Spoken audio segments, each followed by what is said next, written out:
Nvidia Shield TV.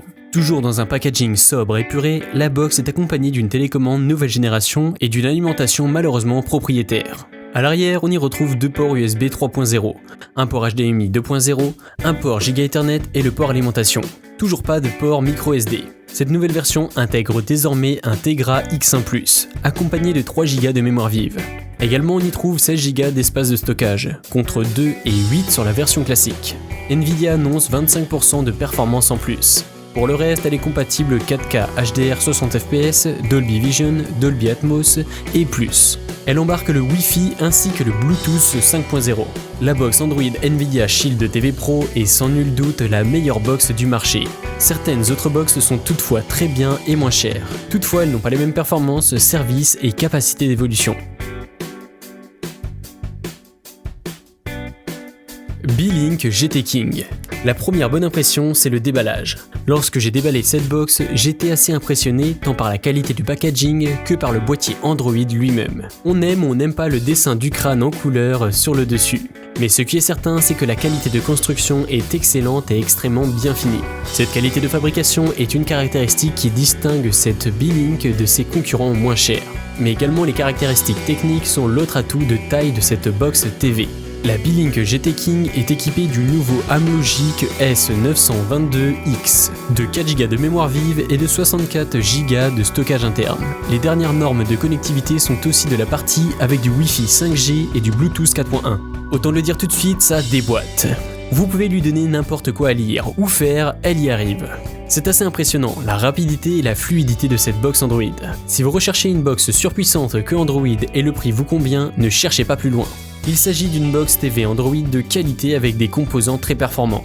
En effet, nombreux sont ceux, comme moi, qui préfèrent une version Android non TV en raison du plus grand nombre d'applications disponibles et des options de personnalisation plus nombreuses.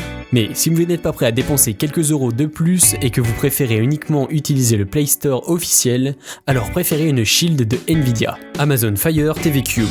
Le Fire TV Cube est un boîtier multimédia qui fait également office d'assistant virtuel. Capable de gérer les vidéos 4K HDR, la petite box peut aussi bien être pilotée avec sa télécommande qu'à la voix. Le petit cube multimédia, 8,6 cm de côté, est uniquement proposé en noir brillant, excepté le dessus qui est mat. Chic, l'objet a toutefois une fâcheuse tendance à retenir les traces de doigts et les poussières.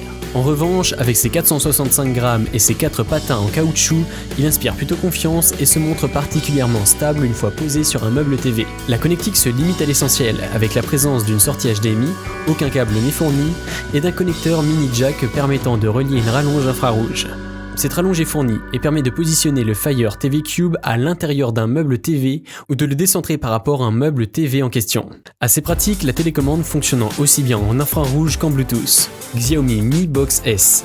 La Xiaomi Mi Box S est une mise à jour mineure de la célèbre box Android TV. Elle profite d'une intégration directement dans la télécommande, un bouton Netflix sur celle-ci et un nouveau SoC AMLogic S905X, épaulé par 2 Go de RAM. Cette nouvelle itération tourne sous Android 8.1 et permet de gérer des vidéos 4K UHD et HDR. La connectique est elle aussi assez légère. Un port HDMI 2.0A, un jack 3,5 mm optique et un USB 2.0 type A et le port d'alimentation.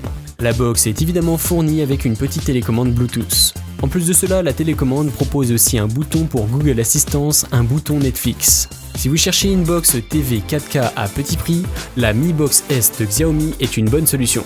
Cet appareil vaut indubitablement le prix auquel il est commercialisé, ni plus ni moins. Une bonne box 4K sous Android, mais dont il faut connaître les limites. Le SoC peu performant montre déjà ses limites avec l'interface Android TV et ne permet pas vraiment de jouer à des jeux vidéo. C'est donc un appareil qui servira à consommer du contenu en streaming avant tout. Roku Ultra. C'est un lecteur de streaming du marché qui soit compatible avec Netflix, PBS Kids, Hulu Vudu et Amazon Video. Ainsi, lorsque vous vous procurez ce dispositif, vous bénéficiez d'un accès unique et débridé. Comme indiqué dans cette revue de Roku Ultra, ce lecteur de streaming peut vous donner accès à plus de 4500 chaînes de télévision et plus de 400 000 films et vidéos musicales. Grâce à lui, vous ne serez jamais à court de divertissements gratuits ou payants.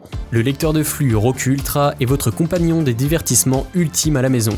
Il est facile à utiliser, compatible avec les télévisions numériques et vous permet de regarder tout ce que vous voulez de manière pratique. Grâce à cet incroyable lecteur de streaming, vous pouvez accéder à des millions de chaînes gratuites et payantes. De plus, il est optimisé pour fournir des images claires et nettes sur les téléviseurs Full HD, HD et 4K.